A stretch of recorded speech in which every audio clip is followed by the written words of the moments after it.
네, 나경철 뉴스캐스터와 함께합니다. 어서 오세요. 네, 안녕하십니까. 미리 와 있어서 정말 다행입니다. 다행입니다. 네. 네. 자, 첫 번째 이슈는요.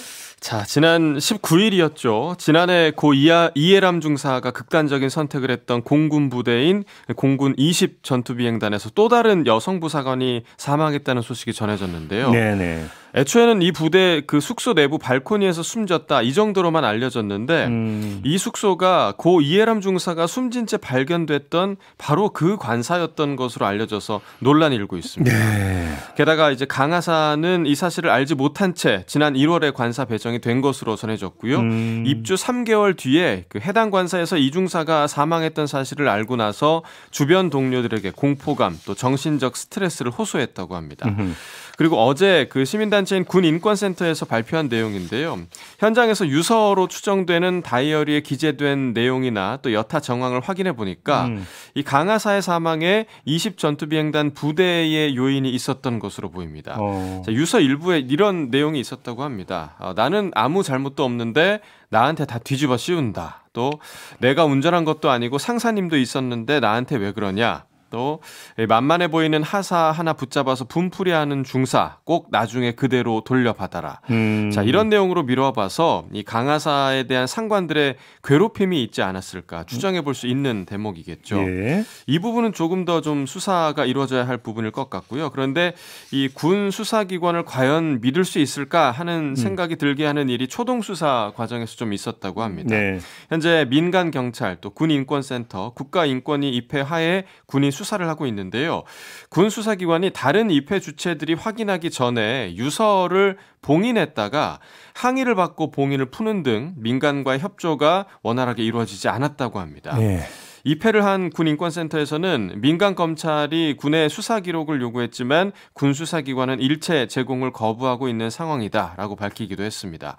공군은 이번 사건에 대해서 철저하고 투명하게 수사 진행하고 있다고 입장을 밝히긴 했는데요. 관사 배정부터 또 강하사의 사망 원인까지 모두가 좀 믿을 수 있을 만한 그런 수사 결과 나왔으면 좋겠습니다. 그런 불행한 일이 있었는데도 별로 바뀐 게 없어 보이네요. 지난번에도 좀 문제가 됐었죠. 그게 네. 가장 큰 문제인 것 같습니다. 맞습니다. 네. 자, 두 번째 이슈는요. 자, 정부가 코로나19로 피해를 입은 자영업자 또 소상공인의 빚을 최대 90%까지 감면해주는 이 새출발 기금이라는 채무조정 프로그램을 시행할 예정인데요. 네. 시행 전부터 논란입니다.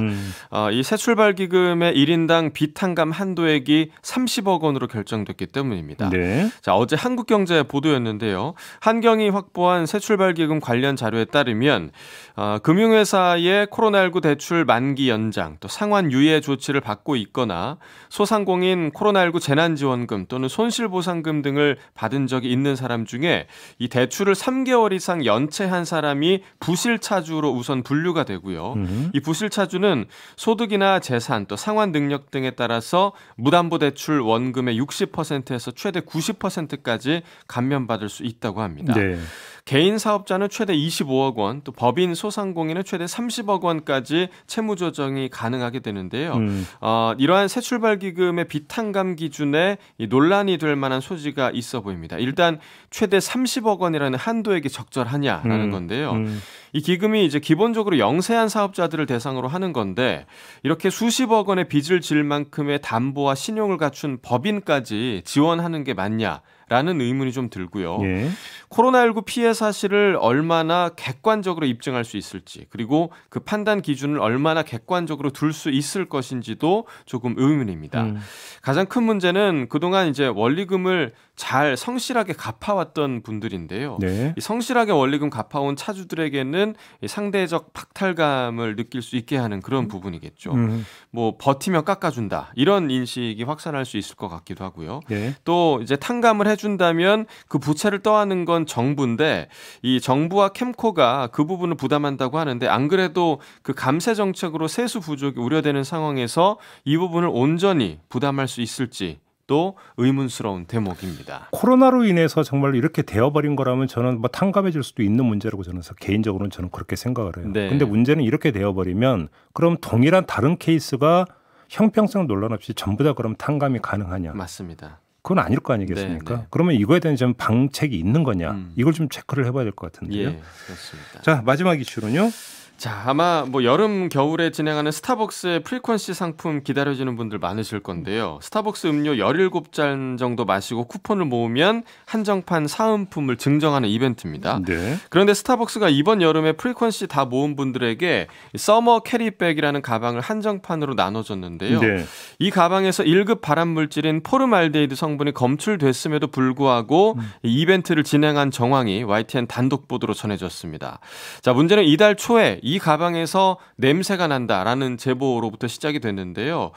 그래서 취재진이 가방 성분에 대한 검사를 국가공인시험기관에 의뢰했는데 이미 스타벅스 측에서 이 납품업체 A사에 성분 검사를 의뢰한 상태였고 검사 결과 일부 가방에서 포름알데히드가 검출이 됐던 겁니다. 문제는 스타벅스 측에서 유해 성분 가능성을 눈치채고 검사를 의뢰한 시점이 이미 이벤트가 진행되고 있던 기간이었다는 점인데요.